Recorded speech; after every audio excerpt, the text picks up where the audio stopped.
Welcome to this journey through one of the most unsettling cases ever recorded in the quiet history of the Appalachian hills of eastern Kentucky. Before we begin, I invite you to share in the comments where you're listening from and the time of night or day these words reach you. We're always fascinated to know how far these stories travel and when. In the winter of 1912, a small notice appeared in the Lexington Herald about a family disturbance in Laurel County, deep within the wooded ridges of the Cumberland Plateau. The article, no more than 3 paragraphs long, mentioned that local authorities had been called to investigate the disappearance of a woman named Eleanor Whitford from her isolated homestead near the Rockcastle River. Her husband, Samuel Whitford, claimed she had left voluntarily after a domestic quarrel. The report concluded, almost as an afterthought, that no further inquiry was necessary. What the newspaper failed to mention was that this simple column of type would mark the beginning of one of the darkest and most disturbing episodes in Appalachian history, a story that remained buried in silence for 40 years. The Whitford property sat on roughly 40 acres of rocky hillside near a small settlement called Maple Hollow, about 12 miles south of London, the Laurel County seat. The homestead consisted of a 2-story timber frame house, a modest barn, and a few weather-beaten outbuildings scattered along a narrow dirt track. According to county purchase records dated 1908, Samuel Whitford had bought the property after moving from Lexington, where he had worked as a store clerk at O'Malley's General Mercantile. He was described as a man of quiet habits and careful manner. His wife, Eleanor, once Eleanor Price, had been a school teacher in Madison County before their marriage in 1905. The couple had 2 children by 1912. James, age 6, and Clara, age 4. Neighbors later recalled the Whitfords as a private, somewhat reclusive family who rarely joined community gatherings or Sunday socials. Samuel would occasionally travel into London or Mount Vernon for supplies, but Eleanor was seldom seen outside their property after the first year of marriage. In those hills, isolation was nothing unusual. Homesteads were separated by miles of forest, narrow hollows, and sheer limestone bluffs. The mountains had long been a refuge for those wanting to vanish from debt, from scandal, or from the law itself. One neighbor, Joseph Atwell, whose family farm lay about half a mile east, later recounted that the Whitfords seemed content enough during their early years. Atwell, interviewed in 1952 by a researcher from the Kentucky Historical Society, remembered Samuel as a man who minded his own fences and expected others to mind theirs. Eleanor, he said, was a gentle sort, pale, soft-spoken, but looked like a woman with worries she kept folded up tight inside. Atwell recalled that in the fall of 1911, about 6 months before Eleanor vanished, Samuel began making curious improvements to the property, digging what he said was a new root cellar behind the house and reinforcing the doors and shutters with extra bolts. The last confirmed sighting of Eleanor Whitford by anyone outside the family occurred in November 1911, when Hattie Bell, a midwife from Maple Hollow, visited the homestead after receiving word that Eleanor was unwell. In a statement later given to the Laurel County Sheriff, Hattie said she found Eleanor pale and nervous, but with no visible illness. She noted how unnaturally cold the house felt despite the fire burning. Samuel stayed in the room the entire visit, answering most questions directed at his wife. When Hattie suggested Eleanor see a doctor in town, Samuel replied that they couldn't afford such expense, that his wife simply needed rest and quiet. Bank ledgers from the Laurel County Savings and Trust show that during the autumn of 1911, Samuel made a series of withdrawals that together amounted to nearly half the family's savings. He told the bank clerk they were for home repairs and winter stores, nothing unusual for a rural family preparing for a harsh season. Yet the total was excessive for their means. That winter proved brutal. Snow came early, and by December, the mountain roads were buried. Families often went weeks without contact from the outside world. According to the Lexington Weather Bureau, February temperatures fell near zero on multiple occasions, and snow lingered until mid-March. In such conditions, entire households could disappear from public sight until spring thaw. It was during that period of isolation, sometime between late February and early March of 1912, that Eleanor Whitford vanished. The exact date was never certain. Samuel mentioned her absence for the first time in late March, when Joseph Atwell met him on the rutted road toward London. "The missus has gone off," Samuel said without further explanation. Atwell, used to his neighbor's private manner, didn't pry. Records from Baker's General Store in London show that on March 5th, Samuel purchased a strange combination of goods: a large quantity of salted pork, preserved beans, lamp oil, and coffee, enough to last a small family months. Jeremiah Baker, the store owner, later wrote in his personal journal that Whitford looked worn, hollow-eyed, and not much for talking. When Baker asked about Mrs. Whitford's health, Samuel muttered, "She's gone, and that's all there is to it." The matter might have faded entirely from memory if not for Margaret Price, Eleanor's younger sister in Lexington, who had not heard from her since the previous autumn. In early April 1912, Margaret wrote to the Maple Hollow postmaster asking after her sister. When the postmaster replied that Eleanor had left her family, Margaret took the train south and demanded an investigation from Sheriff James Hartwell. Her personal diary, donated decades later to the Kentucky State Archives, gives voice to her unease.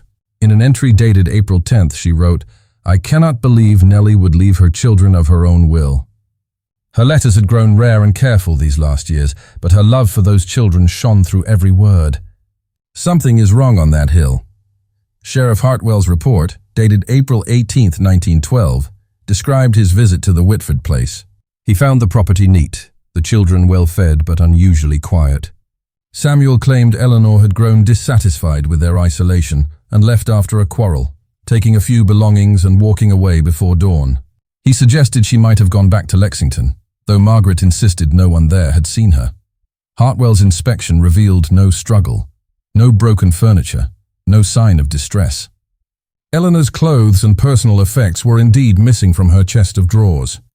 Lacking evidence of foul play, the sheriff concluded she had left voluntarily. And as an adult, she had every right to do so. Margaret reluctantly accepted the decision, but her diary tells another story. His calm unsettles me more than any display of grief could. The children watched him before they answered a question as if measuring his face. And behind the house, earth newly turned, like a grave but too narrow. The official report made no mention of this observation, though years later Hartwell's private notebook, found among his effects after his death in 1930, contained a cryptic note. "Too tidy, too quiet. Fresh earth behind the house, said it was for a garden. Looks more like a trench." In the weeks following Sheriff Hartwell's visit, life at the Whitford homestead appeared to settle into an uneasy rhythm. Samuel was seen twice in town during April, purchasing seed corn, kerosene, and a new plowshare. He spoke little, avoided idle conversation, and returned to his wagon as soon as business was concluded. Locals noted that he looked thinner, his eyes shadowed by fatigue. The children did not accompany him anymore.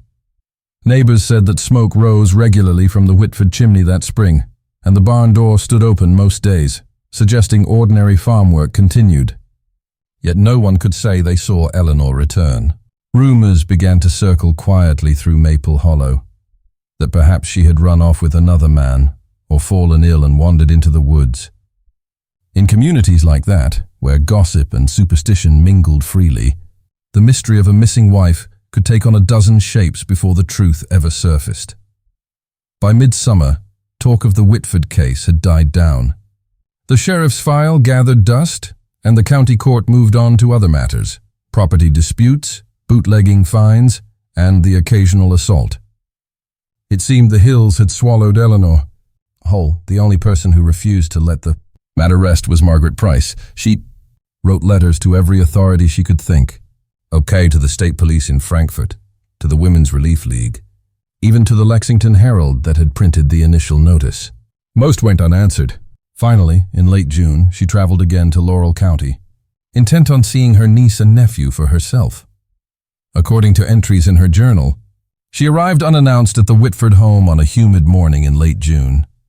The air was heavy with the smell of damp earth and honeysuckle. Samuel met her at the door, his shirt sleeves rolled and hands caked with soil. Margaret wrote that his eyes looked like those of a man who had not slept in months. He refused to let her inside, "The children are busy," he said. "Your visit upsets them." When she insisted, he stepped forward and told her plainly, "This is my house. I won't have you stirring ghosts." Margaret left after that confrontation, trembling with anger and fear. Her last entry from that trip reads, "He means to keep them hidden, and the way he looks at me, as if I'm already trespassing on something buried." The Whitford family withdrew further from the community. Only one person besides Samuel set foot regularly on the property, Martha Jennings, a widow from town who came 2 or 3 days a week to help with the washing and cooking. Years later, when questioned by investigators in 1952, Martha, then an old woman in a nursing home in Corbin, spoke hesitantly about her time there. She said Samuel had given her strict instructions. No questions about Mrs. Whitford, no talking with the children about their mother, and never, under any circumstance, to go near the new root cellar behind the house. Once, when little Clara wandered too close to it, he had grabbed her so roughly she cried out. He later apologized, saying there were dangerous tools and lime stored down there. Martha remembered his pacing at night, the sound of footsteps above her room, the faint creak of floorboards until near dawn. Sometimes he muttered to himself, words she could not make out except for one phrase repeated often, keeping her quiet. She told the sheriff decades later, "I thought he was talking about the house, the wind, the noises these hills make at night. I never dreamed." She trailed off then, unable to finish the sentence. The children, James and Clara, began attending the one-room schoolhouse in Maple Hollow in the fall of 1913. Their teacher, Abigail Morton, noted in her personal diary that both were well-behaved but peculiar. James seldom spoke unless spoken to, and Clara had a habit of staring out the window toward the direction of her home as though waiting for someone. In an entry dated October 7, 1913, Abigail recorded an incident that haunted her for years. A visitor from the county, a woman helping organize a church charity, asked Clara if her mother might donate some preserves for the winter drive. The child froze, her hands trembling. "Mama's sleeping," she whispered, and then burst into tears. That afternoon, Samuel appeared at the school, furious. He removed both children immediately and kept them home for nearly 2 weeks. Abigail wrote that when they returned, they seemed changed, especially James. The boy stared vacantly during lessons, sometimes flinching at sounds no one else heard. When she gently asked what troubled him, he murmured, "She knocks sometimes. But he says it's just the roots shifting." That sentence, "the roots shifting," appeared again in Abigail's later account, given in 1952 when the case was reopened. By then she was nearly 70 and living in Ashland. She told investigators, "I thought he meant the old cellar, maybe the wind in the boards. But it stuck with me all my life, the way he said it, half believing, half afraid." In early 1914, James's behavior worsened. Abigail described moments when the boy would suddenly go still, staring at nothing, lips moving as though repeating something under his breath. One afternoon, while the class recited arithmetic tables, he began whispering, "She's still digging. She's still digging." When the teacher approached, he fainted. Abigail rode to the Whitford home that evening to express concern. Samuel met her at the gate. She described him as cold, polite, and angry beneath it all. He told her sharply that his son's condition was none of her business and warned that if she spread foolishness, he would withdraw both children from school permanently. Her diary from that night contains only a few lines. "He frightens me. His eyes are hollow, but behind them burns something fierce. The children are prisoners of it." For the next few years, life at Maple Hollow rolled on quietly, and the Whitford story faded into the background of local law. People had crops to tend, wars to read about, influenza to fear. But every so often, a hunter or traveler passing that ridge would report hearing strange sounds from the old Whitford property, soft tapping, like someone striking wood from beneath the ground, or faint crying carried on the wind. The old folks said it was the mountain talking. Others whispered the truth out loud only in private, that Eleanor Whitford had never left those hills at all. In 1917, 5 years after her disappearance, Samuel abruptly sold the property and moved with his children to Knoxville, Tennessee. He accepted a price far below what the land was worth. The buyer, James Harker, a cattle rancher from across the state line, later said the man seemed desperate to leave. Didn't even haggle, Harker recalled. Just said he needed to be gone by the next moon. That spring, the county school board received a report from Abigail Morton, who could no longer ignore her concerns. She had written to the superintendent about the children's strange behavior and the father's aggression. The superintendent sent a letter requesting a formal meeting to discuss their welfare. Postal records show the letter was delivered on April 3, 1917. The very next day, Samuel listed the property for sale. Within weeks, the Whitfords were gone. No one in Maple Hollow ever saw them again. When Harker began repairing the place later that summer, he decided to tear down the old root cellar. It was, he said, built all wrong, too deep, too narrow, and divided into strange little sections. He found odd things among the debris, a woman's hairbrush tangled with dark strands, and a cracked porcelain teacup buried 2 feet beneath the earthen floor. He tossed them aside, thinking nothing of it. For decades afterward, the property passed from one owner to another, each one leaving sooner than expected. The house grew old, the roof sagged, and by the 1940s it stood empty, the valley around it reclaimed by briar and vine. Teenagers in the nearby town began daring each other to spend nights there. They said if you waited long enough after midnight, you could hear someone crying softly under the ground, or the faint scrape of a shovel against stone. And so, the legend of the Whitford Hollow began, a ghost story whispered in those Appalachian hills long before anyone knew the truth. By the time the old Whitford property came under new ownership again, it was 1952, 40 years after Eleanor's disappearance. The world had changed, though in those mountain hollows of eastern Kentucky, time always seemed to move slower. That spring, the land was purchased by Walter and Ruth Simmons, a couple from Louisville looking to establish a small hunting lodge near the river.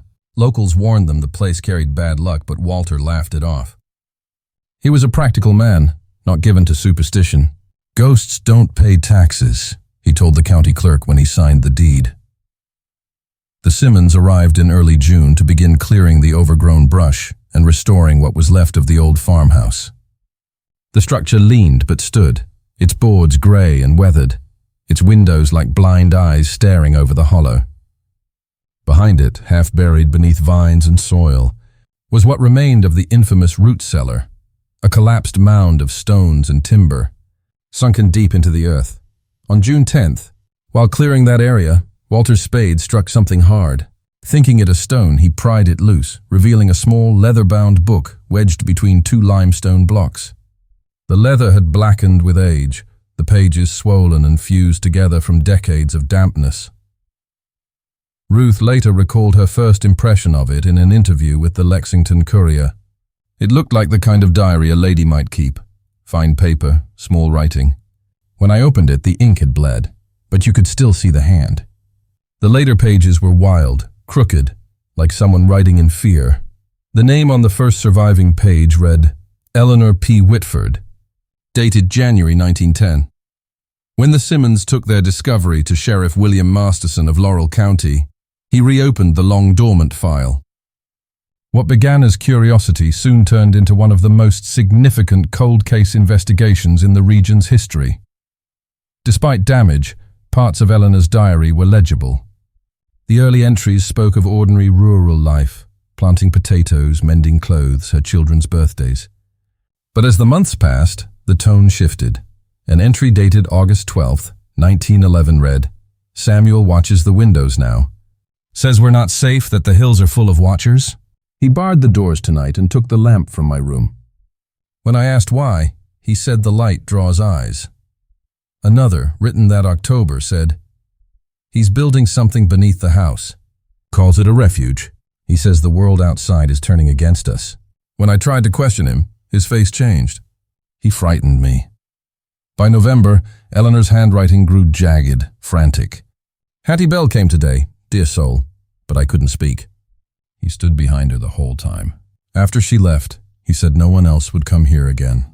The Lord would keep us safe if we stayed pure of outside touch. The most chilling entries came from the winter of 1911 into 1912. The final months of her life. January 4th, 1912. He mixes a tonic each night, insists I drink. I pretend to swallow, but pour it in the hearth when he turns away. The next morning he says I look unwell, that I need more. January 27th. James spoke of the cellar today. Said father told him we'll all sleep there soon, when the time comes. When I asked what he meant, Samuel grew enraged and locked me in the bedroom until morning. February the 2nd. I tried to run, but he's hidden my boots and coat. The snow is too deep. The children cry at night, hearing him digging below.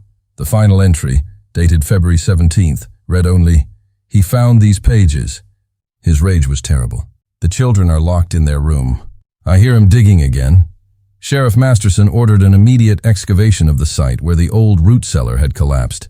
On June 18, 1952, deputies uncovered human remains approximately 6 feet below ground level, a shallow grave beneath the cellar's foundation stones. The body, preserved by the cool limestone soil, was later confirmed through dental records to be that of Eleanor Whitford. She had been buried face down, hands bound behind her back with rusted wire. A deep fracture at the back of the skull indicated blunt force trauma. Dr. Lawrence Wilson, the medical examiner, noted traces of an early sedative compound in the remaining tissue, consistent with laudanum or chloral hydrate, both common at the time. The evidence suggested Eleanor had been drugged before her death. When word of the discovery spread, old memories stirred in Maple Hollow. Reporters flooded the small town, digging up local legends about the crying woman in the hills. What had once been superstition now had bones beneath it. Masterson's next step was to trace the surviving Whitford family. Records revealed that Samuel had left Kentucky in 1917 and settled in Knoxville, Tennessee, where he worked as a night watchman for a freight warehouse until his death from pneumonia in 1931. Their son, James, had enlisted in the Army and died in action during World War II. The daughter, Clara, had married in 1929 and was living in Chattanooga, under the name Clara Coleman. When investigators contacted her that July, she was 45 years old, with 3 children of her own. Clara's reaction to the news of the discovery was oddly subdued. She told officers she had no clear memory of the time surrounding her mother's disappearance. Her father, she said, had always told her that Eleanor had run away from the family and that talking about her only brought sorrow. Yet a week later, her husband, Richard Coleman, wrote privately to Sheriff Masterson, expressing concern about his wife's mental state. In his letter, preserved in the county archives, he wrote, "My wife suffers terrible nightmares. Always the same, a woman calling from under the floor, asking for light. She wakes gasping, refuses to go near the cellar or any place underground. Even the sound of digging sends her into a panic." He added, "When we married, she would not allow a basement in our home. Said some things were better kept above ground." This detail, along with the diary's contents, painted a horrifyingly coherent picture. Investigators concluded that Clara, at age 4, had likely witnessed, or at least heard, the killing and burial of her mother. Her brother James, 2 years older, may have known more, but never spoke of it. In the months following the rediscovery, reporters dug into every corner of the old case. 1. A journalist named Tom Whitaker uncovered records from the state asylum in Danville showing that Samuel's father, William Whitford, had been institutionalized in 1890 for paranoid delusions. He'd accused his wife of conspiring with neighbors, locked her in their home, and died in the asylum in 1902.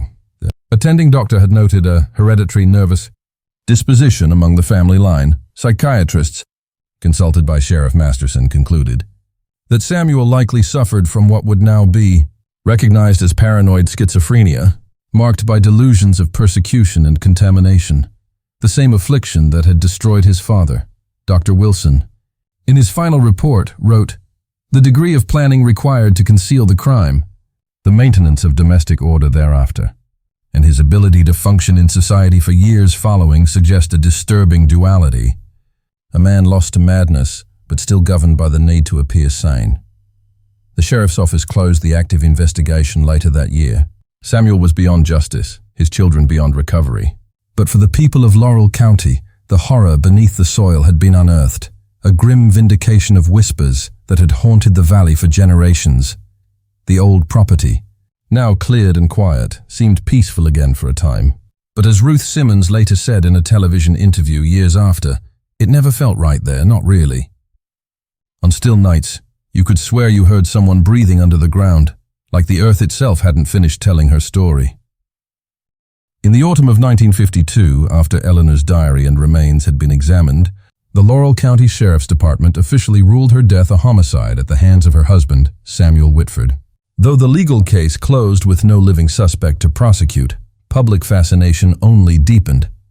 Reporters, scholars, and the curious traveled from as far as Atlanta and Cincinnati to stand where the Whitford cellar once stood, a patch of disturbed ground now marked by a single wooden cross erected by Ruth Simmons. For months, the newspapers serialized the story. Headlines read, "Murder Buried 40 Years Unearthed in Kentucky Hills," and "Mother's Diary Solves Appalachian Mystery." The eerie combination of isolation, madness, and silence captured the nation's imagination. But for Clara Coleman, the daughter of the dead woman and the killer, the attention was devastating. When the story broke, she stopped leaving her home in Chattanooga. Neighbors recalled that the shades in the Coleman house stayed drawn, even during the day. Her husband, Richard, later told investigators that Clara had suffered nervous fits, episodes when she would tremble violently and retreat to the bedroom, refusing to speak for hours. He described one particular night that July when she awoke screaming. She said she saw the dirt closing over her face, he wrote in a letter to the county coroner, and that she could hear someone saying, "Be still. Mama's just resting now." After that, Richard forbade newspapers in the house. Yet the silence only worsened her condition. Clara's hands developed a tremor, and she avoided their basement entirely. She began sleeping in a chair near the front door, leaving the hallway light burning through the night. A psychiatric evaluation conducted later that year by Dr. Ellen Mitchell, a psychologist assisting the state's Department of Mental Health, concluded that Clara exhibited symptoms consistent with what modern clinicians would term post-traumatic stress disorder, though that label did not yet exist in medical literature. Dr. Mitchell noted severe anxiety, recurring nightmares, and what she described as a phobic aversion to earth, darkness, and enclosed spaces. During the interview, Clara admitted she had no conscious recollection of her mother's death, but when asked about the old house in Maple Hollow, she began to shake uncontrollably. She said she remembered the smell of damp soil, Mitchell wrote in her report, and a rhythmic sound, metal against earth, that still echoed in her mind. When shown a photograph of the excavated cellar, Clara fainted. Investigators later found records in the Knoxville Public Library confirming that the Whitfords had lived quietly in the city after leaving Kentucky. Samuel worked nights as a warehouse watchman for nearly a decade. The children attended school but had few friends. Former neighbors described Samuel as odd but polite, a man who avoided social contact and never spoke of his wife. One elderly resident, Estelle Parker, recalled that once, while sitting on her porch, she had heard Clara, then a young girl, crying in the yard.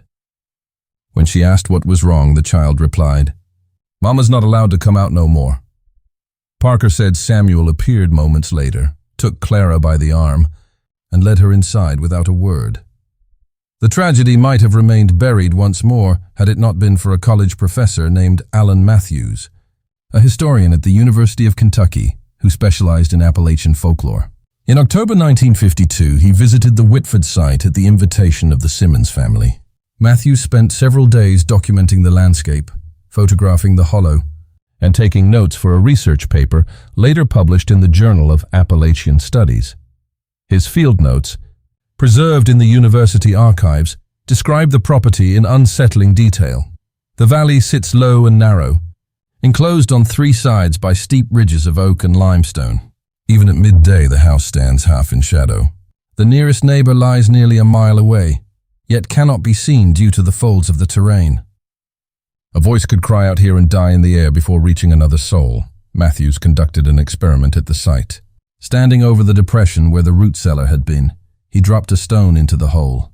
The sound, he wrote, carried strangely, echoing between the slopes, amplified, almost human in tone.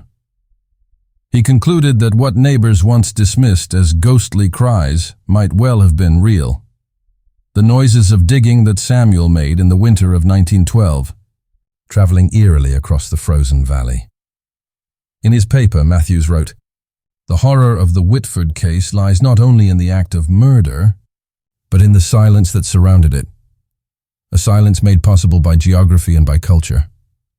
Indeed, those twin elements, isolation and restraint, were the invisible accomplices in the crime.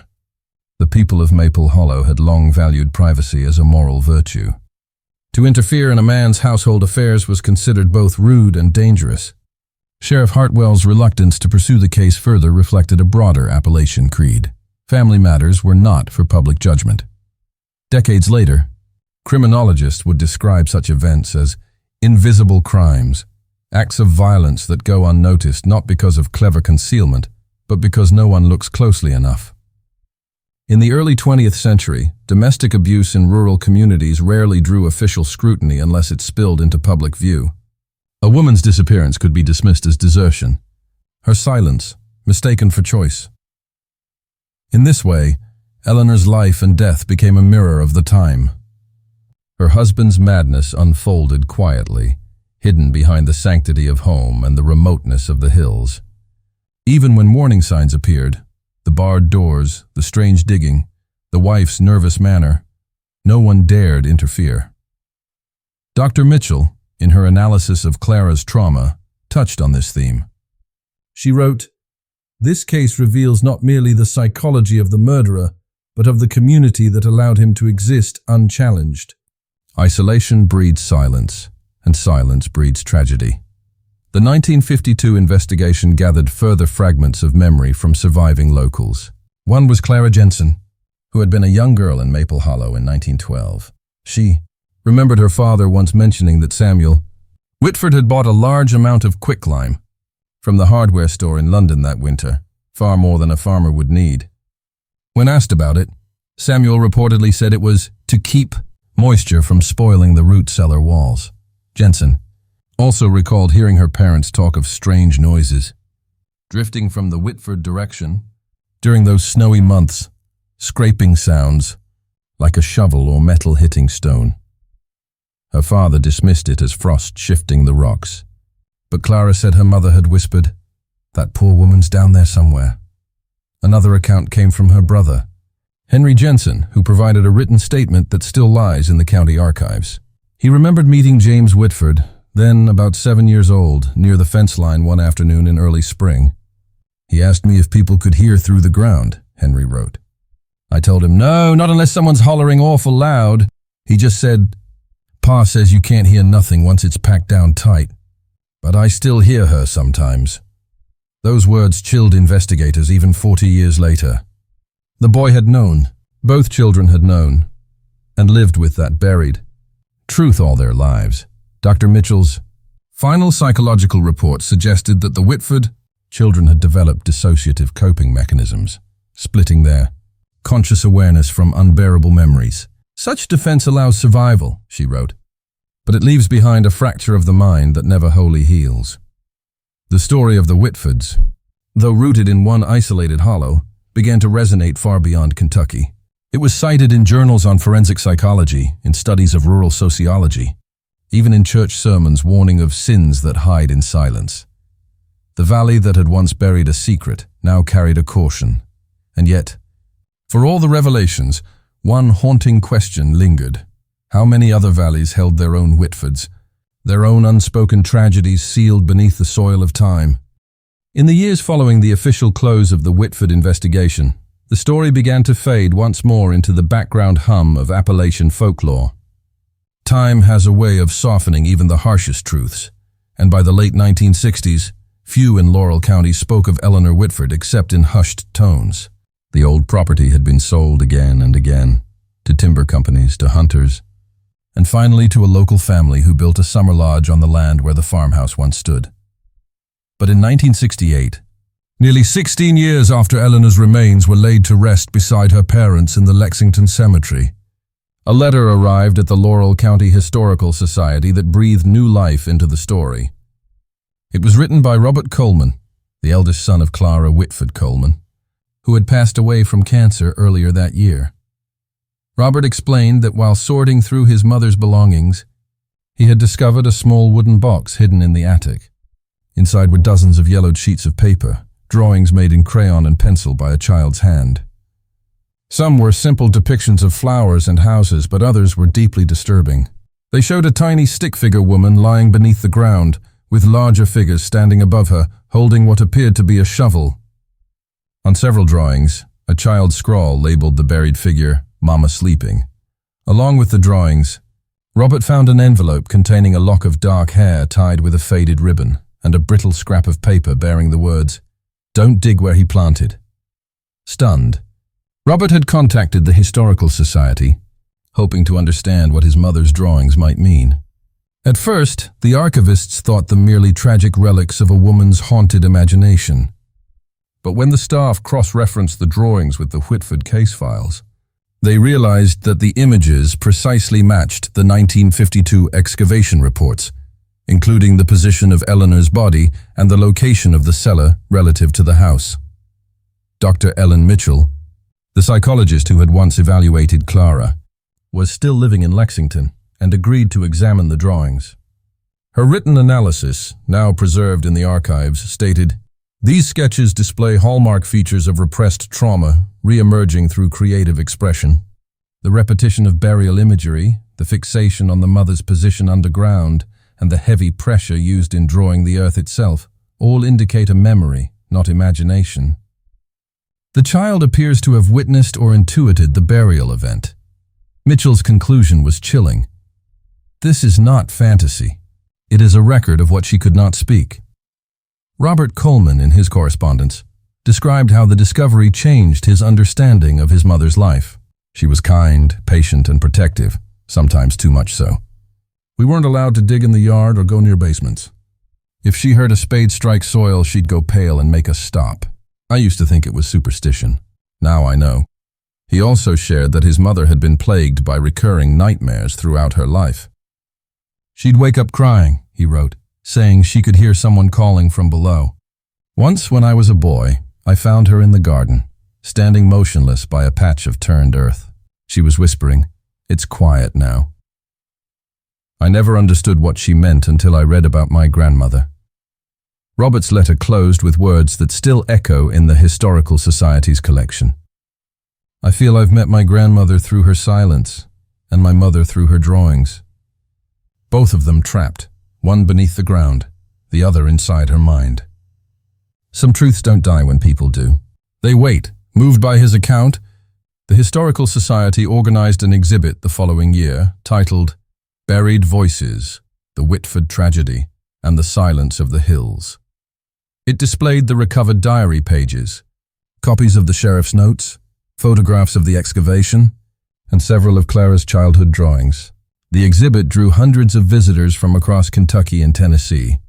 Journalists revisited the story once more, linking it to wider conversations about domestic violence and mental health in isolated communities.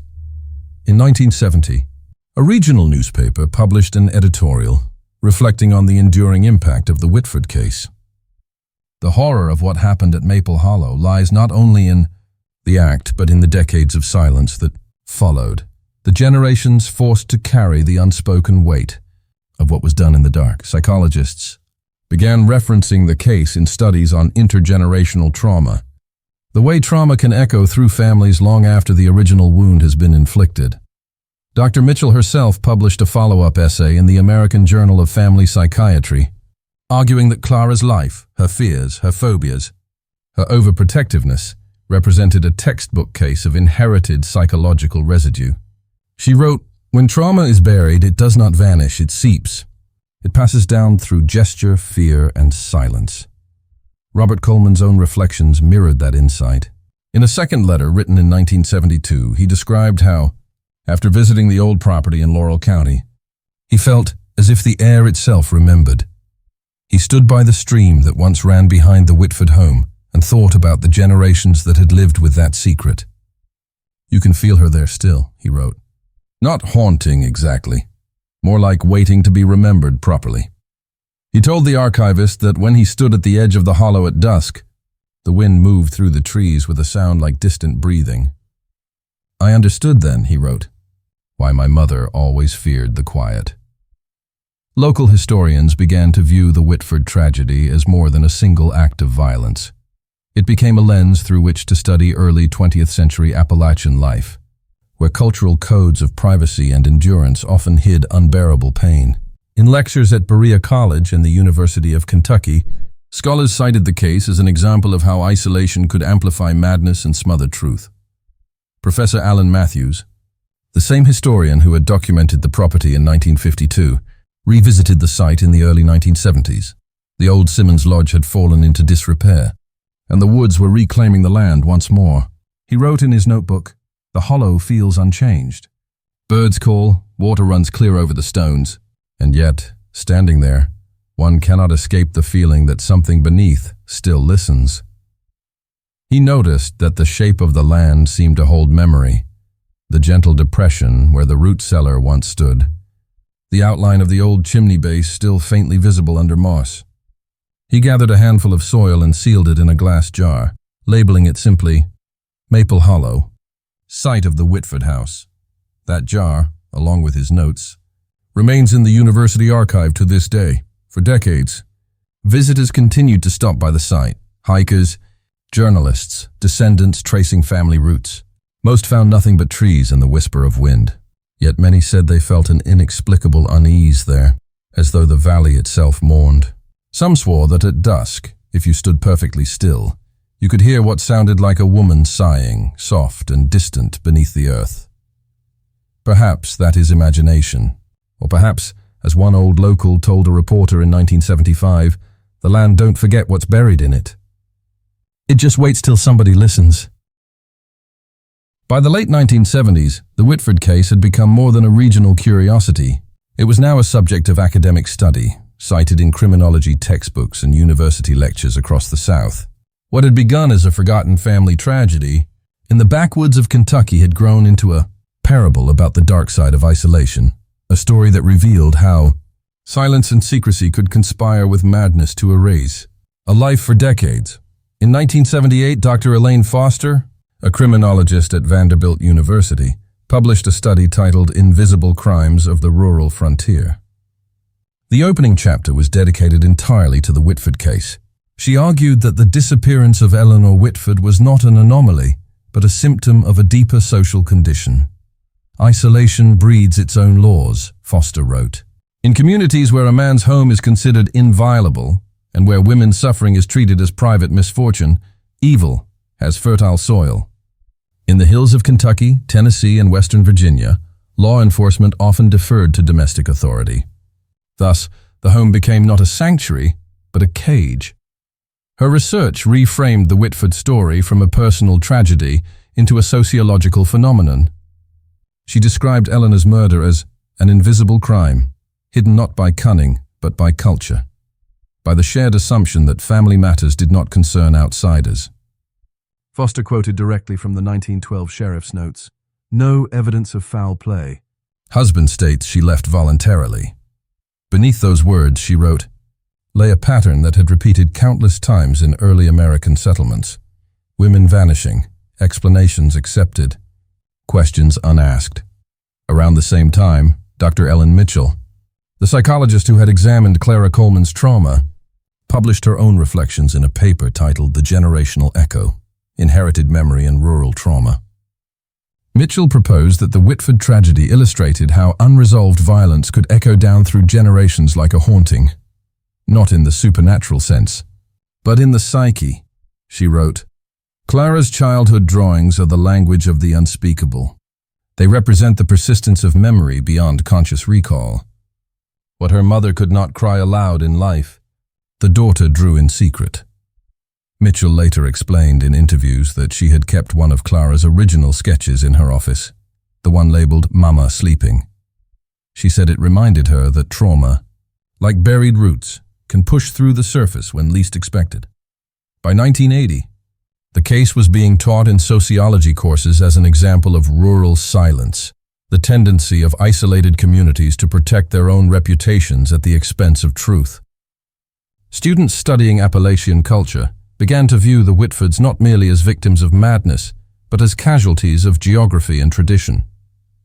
Professor Alan Matthews, who had long studied folklore of the Cumberland Plateau, revisited his earlier field notes in an updated essay titled The Quiet Hollow, Folklore and Fact in the Whitford Tragedy.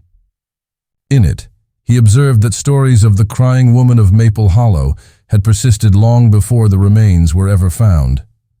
He wrote, "Ghost stories often grow around unacknowledged truths. When people cannot name a crime, they turn it into a legend. The weeping spirit becomes a symbol for the voice no one heard while she lived."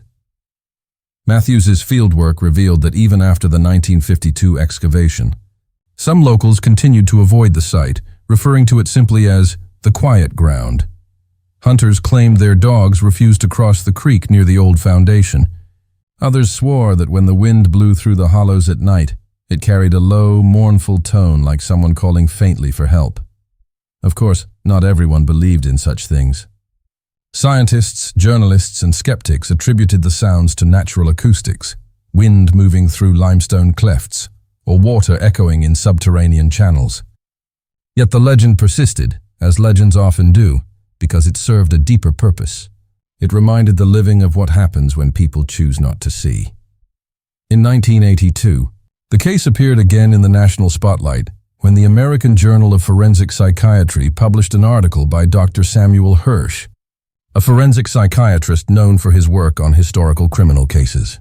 Hirsch re-examined the available documents, diary entries, and medical evidence, concluding that Samuel Whitford likely suffered from paranoid schizophrenia, inherited from his institutionalized father.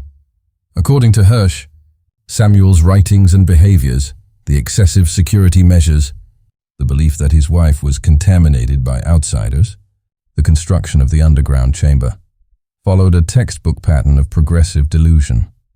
But what struck Hirsch most was what came after the murder: Samuel's ability to maintain a facade of normal life for nearly 2 decades. Most familicide cases end in suicide or arrest, Hirsch wrote. Whitford's did not. His capacity to construct and sustain an alternate narrative, that his wife abandoned her family, suggests a disturbing self-awareness. He knew enough to hide the truth, which means some part of him recognized it as wrong.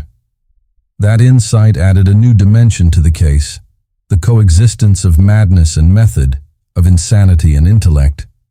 Samuel Whitford was not a man driven by sudden rage, but by a long, methodical descent into delusion, sharpened by isolation and unchecked authority. For criminologists, this duality became a central theme. The Whitford case demonstrated how a man could live both as murderer and father, oppressor and protector, and how the social structures around him could allow that contradiction to endure. In 1985, the Kentucky Historical Society held a symposium marking the 70th anniversary of Eleanor Whitford's death. Scholars, psychologists, and journalists gathered in Lexington to discuss what the tragedy revealed about early rural America. Among them was Robert Coleman, Eleanor's grandson, who spoke publicly for the first time. Standing before the audience, he read from his mother's letters and diary fragments. His voice shook as he described how she had lived her entire life under the weight of something she could not name. "My mother's silence was her inheritance," he said. "But mine is memory. I refuse to let her be forgotten."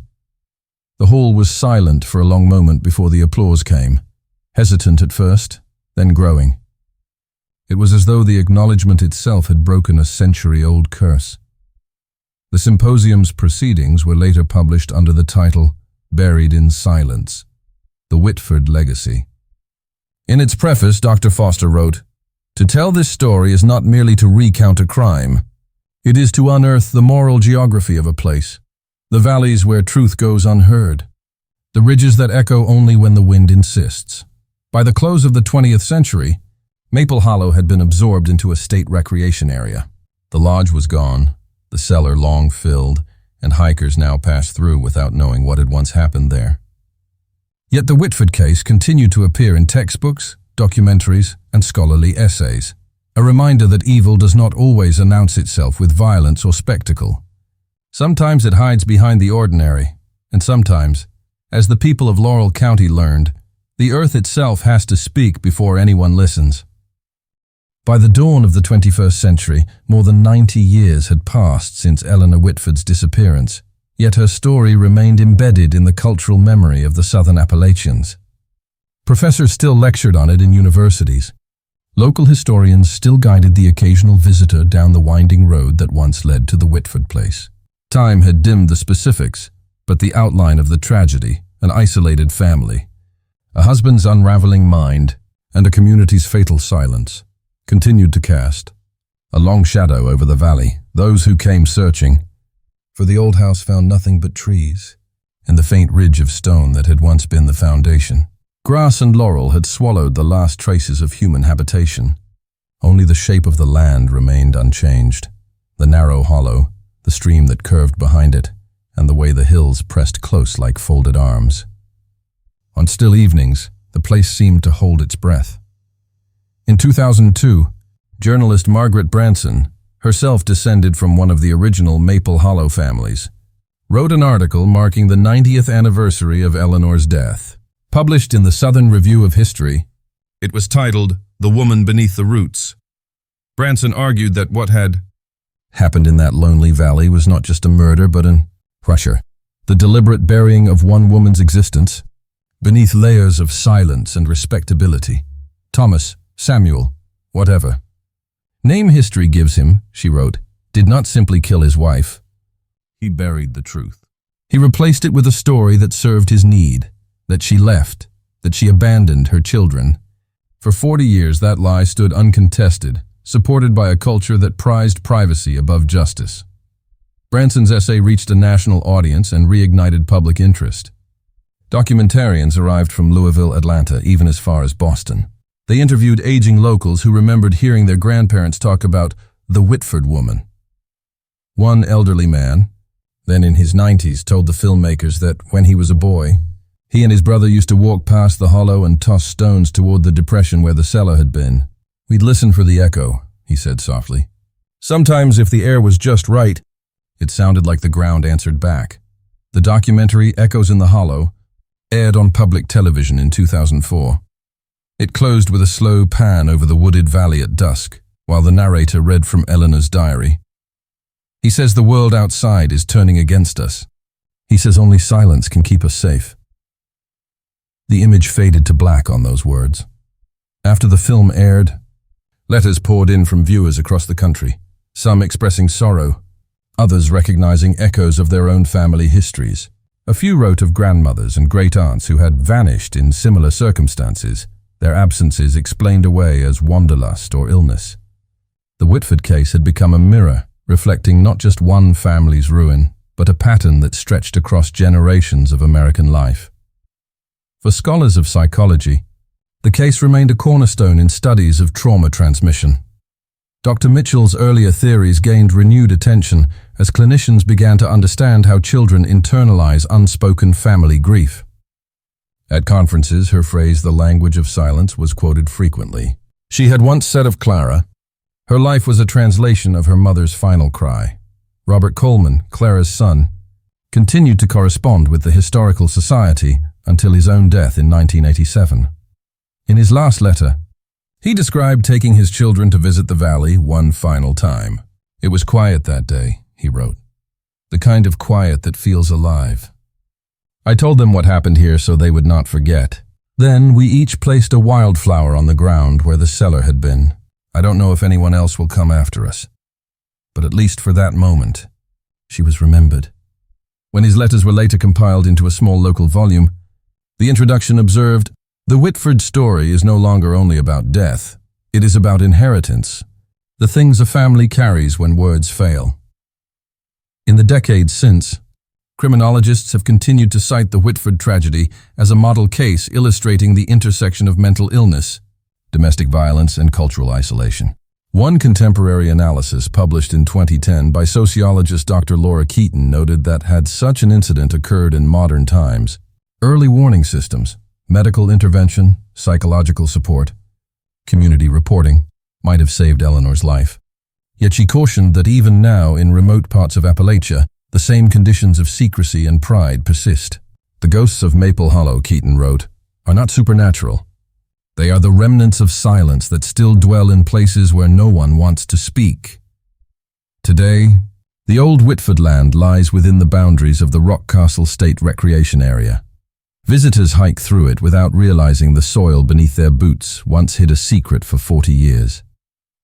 The hollow looks peaceful, framed by poplars and hemlock, the air filled with the scent of wild mint. But when dusk falls and the wind slides between the hills, a strange hush lingers, something deeper than quiet, as if the earth remembers being a witness. Local rangers still tell a story to the occasional camper who asks about the area's past. They say that sometimes, if you sit beside the creek just before nightfall, you can hear faint tapping beneath the sound of the water, like someone gently striking the underside of the world. Most smile at the tale, thinking it a bit of mountain folklore, but those who know the history understand. For them, the tapping is not the voice of a ghost. It is the echo of everything left unsaid. The Whitford tragedy endures as a lesson written in both earth and ink. It warns that evil need not roar. Sometimes it whispers. It shows how fear, love, and madness can coexist in the same house. How neighbors can mistake silence for peace, and how even the most ordinary man can build his own tomb for the truth. Eleanor's diary remains in the archives of the Kentucky Historical Society. Its pages fragile, the ink faded to brown. Scholars handle it carefully as though it might crumble under the weight of what it contains. The last line, barely legible, reads, "I hear him digging again." Those 5 words have become emblematic, quoted in articles, documentaries and academic studies, as the ultimate expression of helpless awareness. They remind readers that sometimes horror unfolds not in the dark corners of imagination, but within the 4 walls of an ordinary home, hidden behind drawn curtains and polite nods at church. Each year, a handful of visitors still leave flowers or handwritten notes near the site, though there is no marker, no official memorial. Some come out of curiosity, others from kinship. One note, left anonymously in 2018, read, "For all the women who were told they left when they never could." Perhaps that is the truest legacy of the Whitford case. Not the bones found beneath the cellar or the diary's haunting words, but the recognition that silence can kill as surely as any weapon. The wind still moves through Maple Hollow, much as it did more than a century ago, carrying with it the faint rustle of leaves, the sigh of earth settling over secrets long exhumed. Standing there, amid the whispering pines and the damp scent of soil, one might almost imagine hearing Eleanor's voice, not as a ghost, but as a reminder. It is the sound of the earth remembering. The sound of truth refusing to stay buried. And when the last light fades beyond the ridge and the valley sinks into shadow, it is said that if you listen carefully, very carefully, you can still hear that quiet rhythm beneath the ground, the echo of a shovel, the heartbeat of the hollow, and the faintest whisper of a woman once forgotten, now finally heard.